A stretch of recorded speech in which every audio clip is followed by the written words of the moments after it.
बिस्मिल्लाहिर्रहमानिर्रहीम। अस्सलाम वालेकुम दोस्तों, कैसे हैं आप सब। मैं हूं इजाज़ अंसारी और आप देख रहे हैं इजाज़ अंसारी फूड सीक्रेट्स।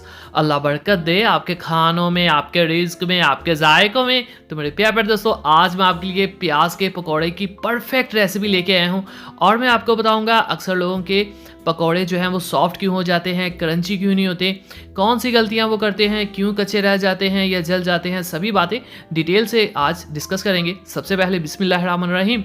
यहाँ पे हमारे पास बहुत ही खूबसूरत एक प्याज है जिसकी हम कटिंग कर लेंगे। अब यहाँ पे कटिंग में एक अहम बात मैं आपको बताता हूँ। जब इसकी आपने कटिंग कर लेनी है ना, तो यहाँ पे ये येलो सा पार्ट होता है एक, ये देखें काफ़ी अंदर तक, इसको आपने अलग कर लेना है, सेपरेट कर लेना है। ऐसा इसलिए करना है ताकि जब हम इसकी कटिंग करेंगे तो इसकी एक एक जो लेयर है, एक एक पीस है, वो आसानी के साथ अलग हो जाएगा, सेपरेट हो जाएगा एक दूसरे से। ये देखें इस साइज़ की आपने कटिंग करनी है, इससे मोटी नहीं होनी चाहिए। उसके बाद ये देख लें आपने पकड़ के सबको इस तरह से मिक्स करना है और ये सभी इनकी जो लेयर्स हैं वो सेपरेट हो जाएंगी। ये देखें आप। चलें जी, अब इनमें पानी बहुत ज़्यादा होता है तो पानी का बहुत ध्यान से देखिएगा। 1 टीस्पून कुटी हुई लाल मिर्च, 1 टीस्पून लाल मिर्च का पाउडर और नमक 1 टेबलस्पून जाएगा इसमें।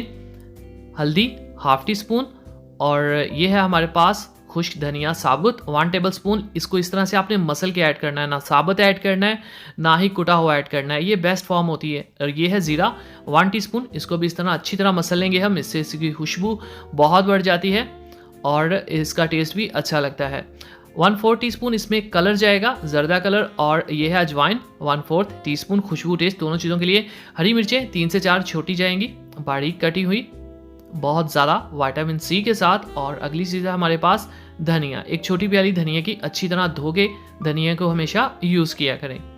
चलें जी, अब आपने इसको अच्छे से मिक्स करना है और आप देखेंगे कि जो प्याज है ये बहुत ज़्यादा पानी छोड़ देगा और इसलिए हम इस रेसिपी में पानी ऐड नहीं करेंगे जब तक कि ज़रूरत महसूस ना हो। सबसे पहले इसमें मैदा ऐड करेंगे 1/2 कप। मैदे से ये काफ़ी क्रंची हो जाते हैं। और 1 कप मैंने बेसन का लिया है जिसको कंप्लीट मैं ऐड नहीं करूँगा, थोड़ा सा बचा लूँगा। पानी इसमें बिल्कुल नहीं आपने डालना क्योंकि जो प्याज है वो काफ़ी पानी छोड़ता है और अगर आपका पानी ज़्यादा हो गया तो पकौड़े बिल्कुल ख़राब हो जाएंगे। ऐसे मिक्स करेंगे और हम देखेंगे कि ये अभी आपस में जुड़ नहीं रहे। इससे पता चलता है कि इसके अंदर बेसन जो है थोड़ा सा कम है, तो बाकी बेसन भी ऐड कर देंगे। टोटल 1 कप बेसन हो गया और बेसन को हमेशा अच्छी तरह छान के यूज़ किया करें। चलें जी, अब इसको मिक्स करते हैं। पानी मैंने अभी तक ज़रा भी ऐड नहीं किया, ये सब जो प्याज हैं 400 ग्राम मैंने प्याज लिए थे उन्हीं का पानी है। और अब यहाँ पे देखें इसका थोड़ी सी ना नमी में कमी है। अब जस्ट 1 टेबलस्पून या 2 टेबलस्पून पानी के मैंने ऐड किए हैं और इससे ये परफेक्ट तैयार हो जाएंगे। ठीक है, टोटल जो रेसिपी है उसमें जस्ट 2 चम्मच पानी के गए हैं। ठीक है, अगर पानी ज़्यादा हो जाए तो आप बेसन और ऐड करके उसको कम कर सकते हैं।